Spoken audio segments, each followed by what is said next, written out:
I got nuked and ranked while recording this game. He went 33-1 and cycled through his big streaks, Napalm, Airstrike, Raps, and Advanced UAV twice. Kudos to him. He earned it.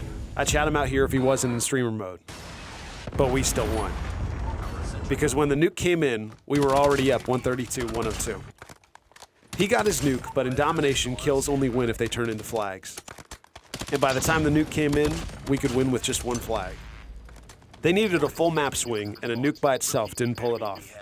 Don't get me wrong, a nuked in ranked is awesome, but this isn't the original MW2. Domination doesn't end when the nuke drops. The score just keeps ticking. The question in Domination is, did your kills and streaks turn into flag control? The reason this worked for us started early. In the first half, B was clearly a priority for us. A smoke grenade ends up being a big part of me getting the opening B cap, mostly by myself. It's not as crazy a play as a nuke, but it's what builds the score state that matters later. If we don't take B early, his streaks have a much easier path to flipping the game before and after the nuke. But because we get B, the clock starts working for us. By halftime, we've given ourselves a cushion. That buys us wiggle room for the second half. And then we come out in the second half and do it all over again. Don't worry about A. I go straight to B, smoke it again, and teammates take it with me. We take the important flag without even a fight. The opening to both halves makes the nuke hurt less later. It's not one B cap, it's building two flag control over and over until the other team needs more than kills to catch up.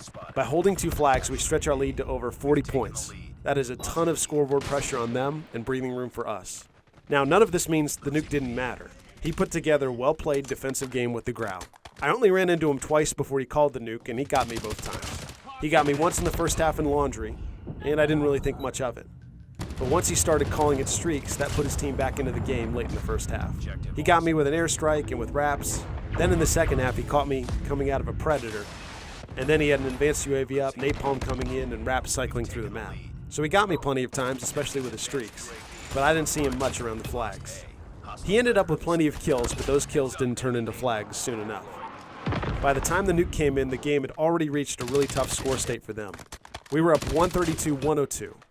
So we need 18 points while they need 48.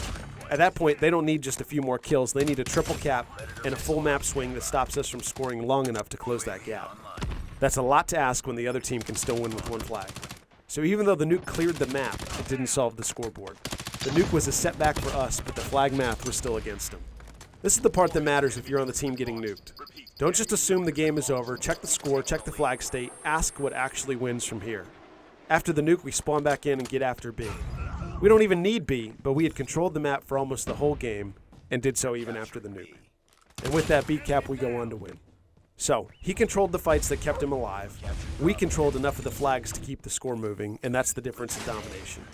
A nuke can absolutely swing a game, but the way that we played from the start, it wasn't enough to swing this one. So if you get nuked in Domination, don't check out.